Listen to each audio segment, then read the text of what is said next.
I'm Roshan Rayan and welcome all of you in the classes Chanchal online classes. सो पहले videos में मैंने clear करा था कि एग्रीकल्चर होता क्या है। ठीक, पहला में एग्रीकल्चर होता क्या है, उसके टाइप्स क्या क्या थे, कौन कौन से प्रकार के एग्रीकल्चर होते थे। ठीक है, दूसरा है कि मैंने यहाँ पे अब सेकेंड वीडियो में मैं डिस्कस करूंगा कि एग्रीकल्चर के पार्ट क्रॉप्स होता क्या है, दूसरा क्रॉप्स के पार्ट क्या क्या है, firstly food crops and cash crops. फिर उसके बाद हम कौन कौन से क्रॉप्स है, तो फूड क्रॉप्स को डिस्कस करेंगे हम। ठीक है, सो टॉपिक बाय टॉपिक हम क्लियर करेंगे आज हम। ठीक है, so let us what is food, what is crops, what is crops. A group of plants are grow in the field for production, for fulfill the production of the population is known as crops। ठीक है, दो प्रकार के होते हैं, crash crops और food crops. ठीक है, कैश क्रॉप्स और फूड क्रॉप्स। तो फूड क्रॉप्स को हम लोग डिस्कस करेंगे। क्या करेंगे? फूड क्रॉप्स को डिस्कस करेंगे। तो those crops which is form on the basis of the people is called food crops. क्या? The crops which is form the basics foods.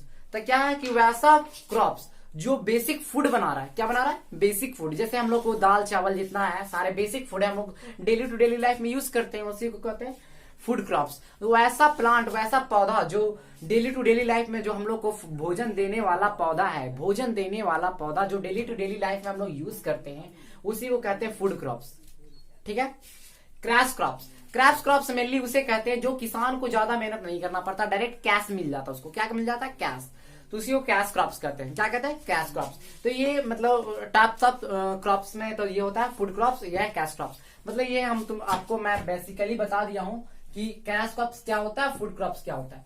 आप इसका डिफिनेशन है, शॉर्ट है लेकिन अनस्टेबल है। ठीक है, सम इसका डिफिनेशन है कैश क्रॉप्स का, some crops are grown sold to be exported. मतलब खेत से ही डायरेक्ट उसको सेल कर दिया जाता है या एक्सपोर्ट कर दिया जाता है, one country to another country as well as one state to another state, one city to another city.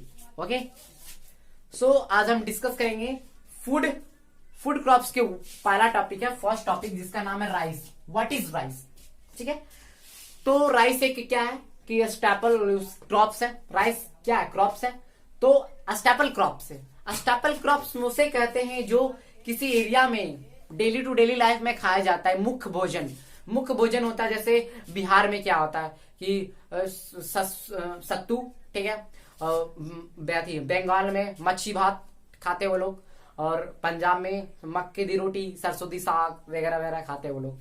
तो क्या है कि स्टेपल फूड, मतलब जो डेली टू डेली लाइफ में अगर खा रहे हैं उसे कहते हैं स्टेपल फूड। ठीक है, तो क्या है राइस? क्या है? राइस स्टेपल फूड है। किसके लिए?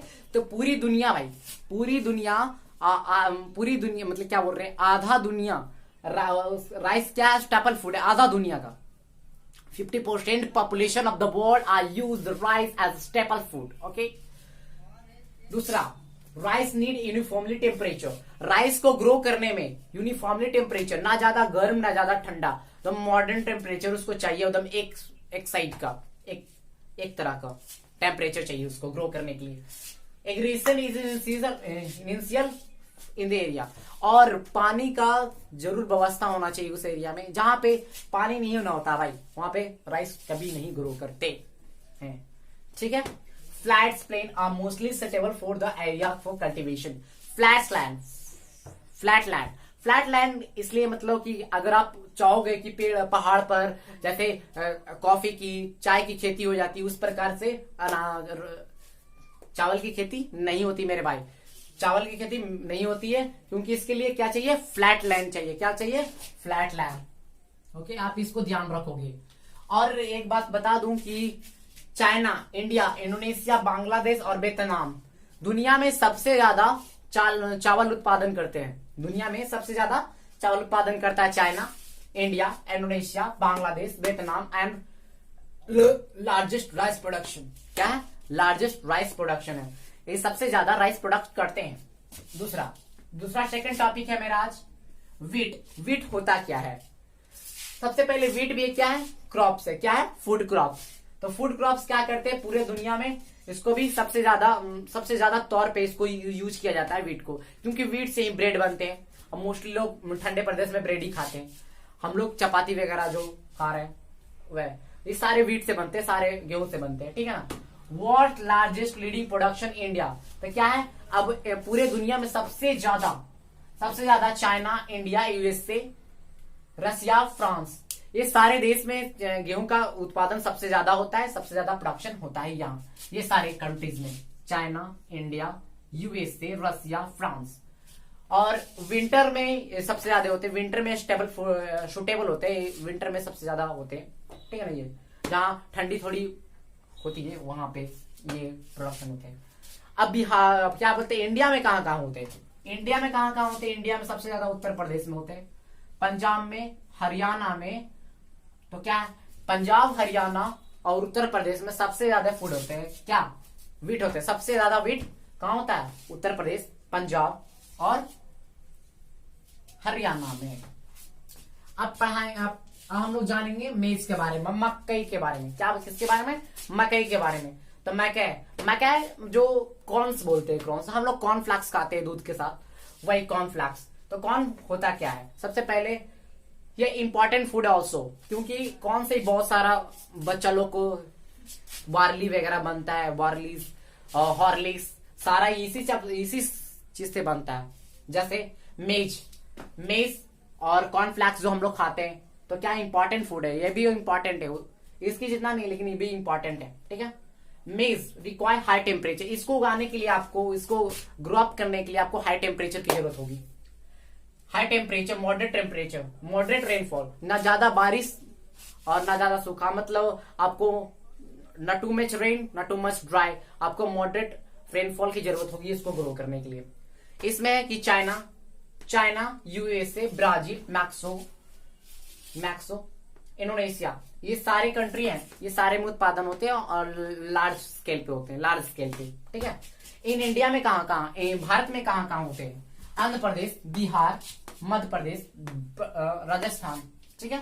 ये बिहार में क्या बोलते हैं, आंध्र प्रदेश, बिहार में ज्यादा होते हैं, ठीक है। फिर उसके बाद राजस्थान में भी होते हैं, ठीक है। इंडिया में ये सारे 3 कंट्री, 3 स्टेट है, इसमें ज्यादा होते हैं। अब आते हैं मेरे भाई कॉटन के बारे में जानेंगे, ठीक है। कॉटन होता क्या है, ठीक है। Cotton is a fibre, cotton is a natural fibre, what, cotton is a natural fibre, that's I most important commercial crops. Commercial crops क्या है कि ट्रेडिंग के लिए ज्यादा है, इसको वो ही खरीदते हैं जहां पर कपड़ा बनता है, मैनचेस्टर वगैरह, जहां पे क्या बोलते हैं उसको, कपड़ा बनने का इंडस्ट्री वगैरह है, वहां पे ज्यादा लगाया जाता है, इसको वहां पे ट्रांसपोर्ट किया जाता है। उसका यूज, कॉटन का सबसे ज्यादा यूज इंडस्ट्रियल एरिया में है, मतलब टर्शरी सेक्टर में, ठीक है। इट्स अ फाइबर, इट्स क्या, फाइबर क्रॉप्स, ये फाइबर क्रॉप्स है, ठीक है। कॉटन नीड्स हाई टेम्परेचर, इसको ग्रो करने के लिए भाई हाई टेम्परेचर की जरूरत होती है, क्या, हाई टेम्परेचर की, ठीक है। और मॉडरेट हाई टेम्परेचर, ओके। इसके लिए ये क्या है ना कि हमेशा ब्लैक सॉइल में सुटेबल होता है, इसको जहां पे ब्लैक सॉइल होगा वहां पे आपको मिलेगा ये, ठीक है। ब्लैक सॉइल जहां पे होगा वहां पे कॉटन की खेती मिलेगा आपको। और कॉटन कहाँ होता है, चाइना में होता है, इंडिया में होता है, यूएसए में होता है, पाकिस्तान में होता है, ब्राजील में होता है, गुजरात में, ये सारे कंट्री में, China, India, USA, Pakistan, Brazil, ये सारे 5 कंट्री हैं, इसमें होता है, ठीक है। लेकिन अब जाने कि इंडिया में, हमारे इंडिया में कहाँ होता है, तो इंडिया में कहाँ होता है, गुजरात में होगा, पंजाब में होगा, महाराष्ट्र में होगा, ठीक है। ये सारे हमारे इंपॉर्टेंट नोट्स हैं, आपके लिए मैंने बनाया है। जिसको भी पढ़ने में दिक्कत आती है कि बुक्स पढ़ते हैं, लेकिन हमने इसमें बुलेट बना दिया है कि आपको इंपॉर्टेंट चीज आपको इसमें मिल जाएंगे, ठीक है ना। सो आप इसको देख लो बढ़िया से, और इसको लाइक भी कर देना, चैनल को सब्सक्राइब भी कर देना। धन्यवाद, बाय ऑल ऑफ यू।